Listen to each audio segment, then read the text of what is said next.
મોરબીના જેતપરમાં ચાલી રહેલા ખેડૂત આંદોલનનો આજે અંત આવશે, કારણ કે આજે ખેડૂતોને પાણા કરવા માટેનો કાર્યક્રમ આજે રાત્રે રાખવામાં આવ્યો છે। સરકારની જાહેરાત બાદ ખેડૂતો શું નિર્ણય લીધો છે તેની વિગતે વાત કરીશું આ વિડીયોમાં। વૈષ્ણવજન તો તેને કહીએ જે પીડ પરાઈ જાનાને રે। નમસ્કાર, નવજીવન ન્યૂઝમાં આપનું સ્વાગત છે। હું છું જયંત દાફડા। ગુજરાતમાં છેલ્લા લાંબા દિવસોથી ખેડૂતો છે તેમના ખેતરમાં જે વીજ થાંભલા નાખવામાં આવી રહ્યા છે તેનો વિરોધ કરી રહ્યા હતા। ખેડૂતો ગાંધીનગર સુધી પણ આવ્યા હતા, પરંતુ ખેડૂતો રાજકારણનો ભોગ બન્યા હતા અને ત્યારબાદ તેઓ પોતાના વતન પરત ફર્યા હતા। ત્યારબાદ ખેડૂતોએ કોઈ પણ રાજકારણનો હિસ્સો ન થવાનું તેમણે નક્કી કર્યું હતું અને ત્યારબાદ ખેડૂતોએ પોતાની લડાઈ જાતે લડવાનું પણ શરૂ કર્યું હતું। મોરબીના જેતપરમાં ખેડૂતોએ ઉપવાસ આંદોલન શરૂ કર્યા હતા। આ ઉપવાસ આંદોલનના આજે 19મો દિવસ છે। જેમ જેમ ઉપવાસ આંદોલનના દિવસો થઈ રહ્યા હતા તેમ તેમ જે ઉપવાસ ઉપર ખેડૂતો બેઠા હતા તેમની તબિયત પણ લથડી રહી હતી।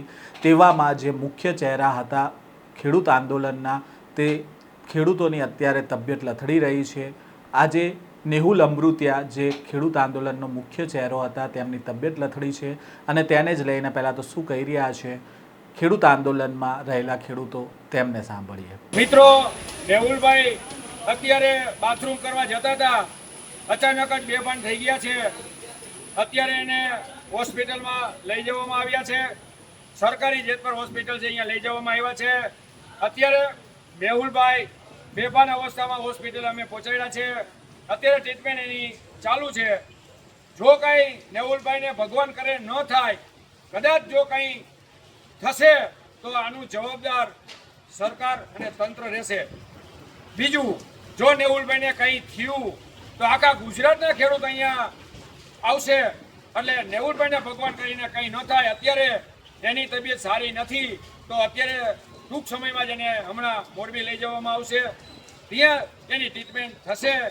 અને જો નેહુલભાઈ અહીંયા કણે ભગવાન કરીને સારું જ એને થઈ જશે એવી ભગવાન પાસે આપણે પ્રાર્થના કરી। કદાચ જો કંઈ એને થયું તો આખા ગુજરાતના કાલે ખેડૂત અહીંયા આવશે, એની પૂછપરછ કરવા માટે આવશે। તો આપણે સરકારને કહીએ કે અમે નેહુલભાઈને કાંઈ ન થાય એવી અમે પ્રાર્થના કરી છે। નક્કી આખર ગુજરાતના ખેડૂતને અમે અહીંયા કાલે બોલાવવાના છીએ। હસ્તુ ભારત માતા કી જય। ગુજરાત ઉપવાસ છાવણી ઉપરથી એક વસ્તુ કહેવા માંગુ છું કે નેહુલભાઈની તબિયત આજે ખરાબ થઈ છે। હજુ તમે જે કાંઈ ડિસિઝન લીધું છે, હજુ અમે એની તરફેણ કરીએ છીએ કે નથી કરીએ એવું અમે હજી છાવણી પરથી ડિસિઝન નથી આપ્યું, પણ એનું ડિસિઝન જો કાંઈ નેહુલભાઈને કાલની સવારમાં જો કાંઈ પણ નેહુલભાઈને થશે તો ગુજરાતની જનતા તમને જવાબ આપશે કે તમે જે તમારું ડિસિઝન જે સાચું છે કે ખોટું છે। ભારત માતા કી જય! જય જવાન! જય કિસાન! જય જવાન! જય કિસાન!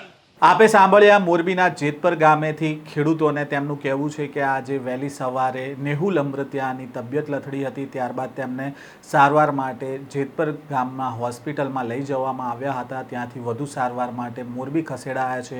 અત્યારે તેમને આઈસીયુમાં રાખવામાં આવ્યા છે અને ડૉક્ટરની સલાહ પ્રમાણે તેમને પારણા પણ કરાવવામાં આવ્યા છે। તો બીજી બાજુ સરકાર દ્વારા 2 દિવસ પહેલાં જાહેરાત કરવામાં આવી હતી કે ખેડૂતોને જમીન ભાવની ડબલ રકમ છે તે ચૂકવવામાં આવશે અને તેનો પરિપત્ર પણ જાહેર કરી દીધો છે। તો બીજી બાજુ મોરબીના જેતપર ગામમાં ખેડૂતો છે તેમની માંગ યથાવત રહી હતી અને ખેડૂત આંદોલન પણ યથાવત જોવા મળ્યું હતું।